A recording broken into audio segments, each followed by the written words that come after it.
I haven't done one of these for a very long time, talking about makeup and beauty brands that I do not want to use, in 2026. Listen, please don't take this personally. I'm not saying you can't use them. I'm not saying you're an absolute asshole if you use them. Ooh, that's a recording. That's not good. I'm not saying, prison if you still want to use them. I have reasons for not wanting to use them, and that's what this video is about. My opinions and my wants for the year, and my views on these brands. And if you like to hear what I think about these brands, and perhaps you align with my alignments, then yes. I'm very oily because I am doing a foundation wear test.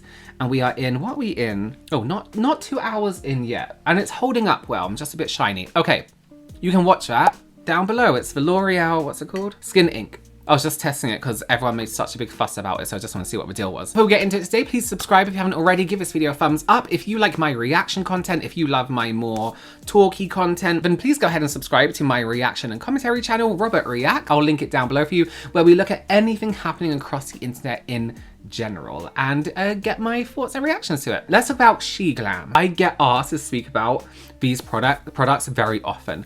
I will never buy or purchase Glam. I have before. I actually did a video on it years ago before I knew the history of this brand or the way this brand is linked to so many horrible things. Glam is an extension of Shein, where people get clothes and stuff from. Shein itself has faced widespread criticism over labor practices, right? There's been investigations, there's been reports, and they've raised concerns about extremely long working hours and low pay, a weak oversight of factories in its supply chains.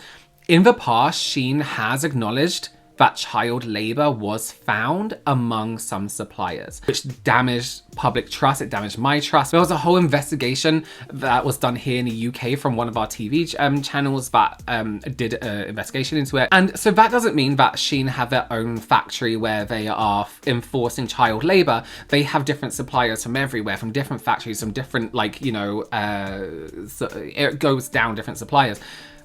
They're not careful enough about who is working and the conditions working in those places. They've also faced multiple different complaints over misleading environmental claims, because they are fast fashion and they produce things very, very quickly. So they do claim these things about how they're, environmentally conscious and all this stuff, and it turns out they might not be at all. They've also stolen patterns from artists. They've also sold products with literal racist words on them. It's just not very well, it's not well audited. That it just goes to show that they are just selling any old crap. So how this affects Glam is it's owned by Shein.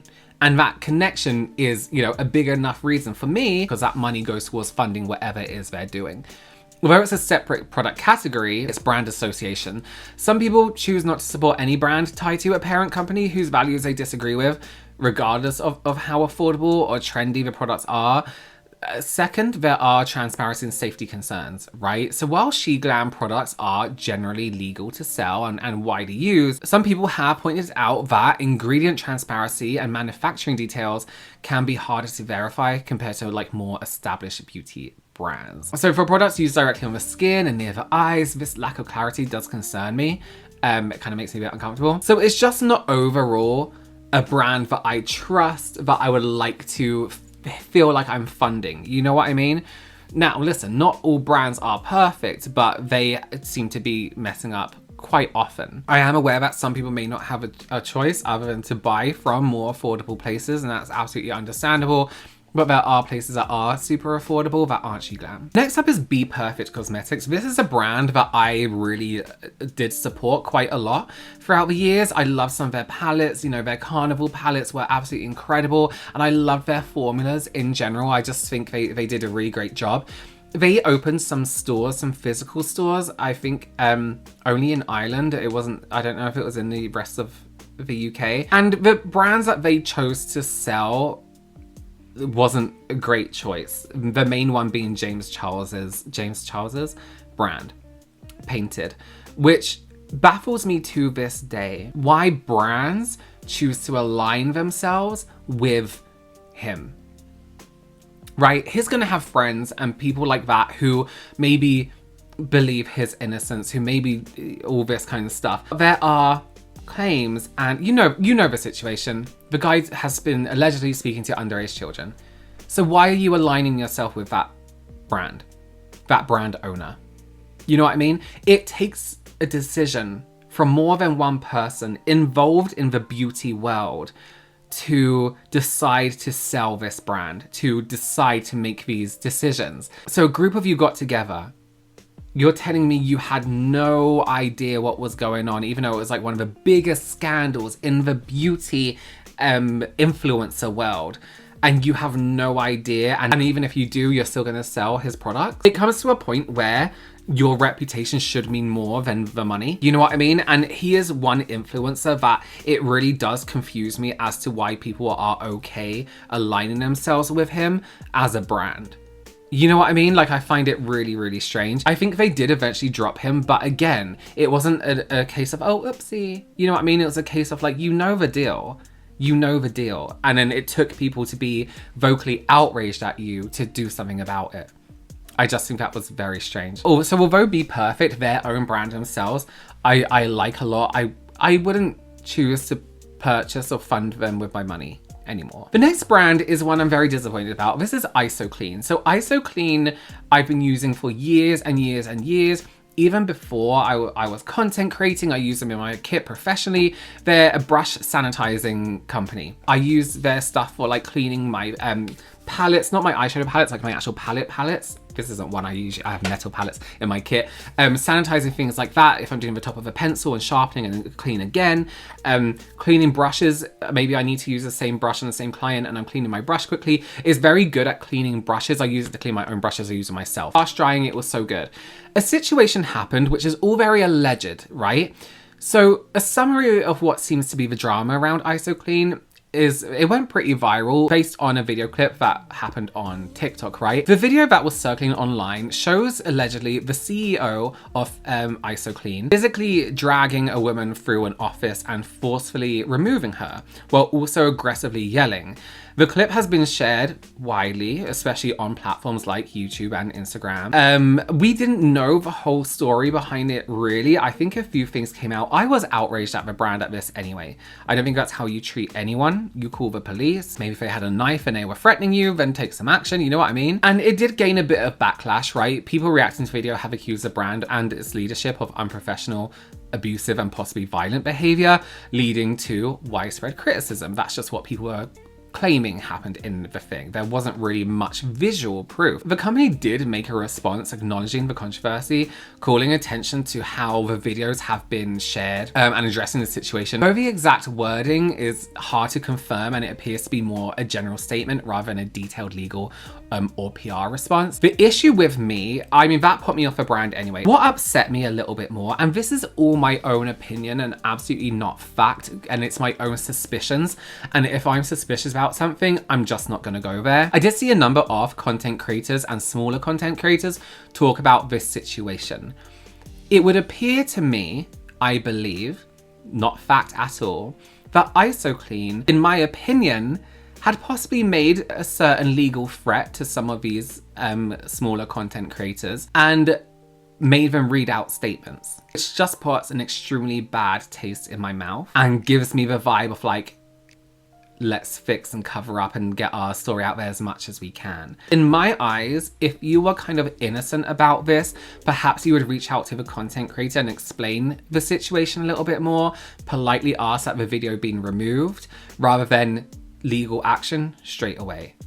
You know, because these were some content creators that were in touch with Isoclean. It would be very easy to get in touch with these content creators and say, this is the real situation. We respect that you know, want to do what's right for you and for your subscribers and followers, but this is what's really, really going on. We would really appreciate it if you could take that video down, as, you know, you didn't have our side of the story, then you didn't have all the facts, rather than threatening legal action to smaller content creators. Makes me feel really uncomfortable. And yeah, I know it's your business and I know you want to protect it at all costs, but that's worse. That's worse in my eyes. You know, and at the end of the day, it's kind of defamation. It's kind of, you know, all this other stuff. But the way they handled it, as I said, I personally, you can think what you want, I personally shop from brands and I think about the people behind it. the actions in this case, in both cases, don't sit right with me. E.L.F is obviously a brand I'm not going to use this year. You know, they did this whole thing. They did this thing with the Matt Rife situation. The owners of the marketing of a brand were like, yeah, but we've done really well. This is a really good ad. And then they kind of like switched up immediately again and released this advert afterwards with all different kinds of people to be like, look how we're still fine. We're still good. And again, it's that, think of it, adverts they don't just film an advert and then pop it out and see what happens. Market research goes into these advertisements. A group of people come up with these advertisements. A group of people come up with who they're going to employ to be in these ads. That's all I'm going to say on that one because I've talked about it many, many times. Last but not least on my list is Makiage, the foundation brand. I have done 2 different reviews on this brand and I actually really liked the foundation once. The other time it was fine. It baffles me why they used to do that really long quiz when you would go to look at their foundation. Before they did loads of primers, before they did loads of skincare, they had one foundation, they had one primer. They still have one foundation, but they take you through this long quiz of asking about your skin type, how it is. You have one foundation and one primer, right? That put me off anyway. Allegedly, in my opinion, there was this whole situation where this brief came out, a brief that was sent to influencers about the product, about a new product and how it works, right? Now, allegedly, and in my opinion, in this brief, the content creators were asked to stage or lie about the results of a certain product, and instructions were given within that brief on how to do so, allegedly, in my opinion. Which to me is just straight up lying. If your product works, why do you have to lie about the result? You see what I'm saying? You know what I mean? You shouldn't have to lie about them if you know, have faith in your product that it's actually going to work and do what it says. Right, I have done jobs with many, many brands. Not once have I ever been asked to lie about the results of a product. If I'm given a product if I'm given a product to try and I don't like it, I won't talk about it. If a brand comes up to me and says, do you want to do an ad for this? And I've never used a product, I'm not gonna do it until I've used the product. You know what I mean? Like, that's expected. Brands know that. So why are you reaching out to people, allegedly, and asking them to allegedly lie and make up results, and also giving them instructions on how to cheat these results and how to make it look like it's their product doing something? Why would you do that? Okay, they're not all of them. I could do a number 2, but let me know your opinions down below. Are there brands that you are not vibing with this year, people you don't want to use? Let me know down below. Please do consider subscribing, give this video a thumbs up. I will see you in the next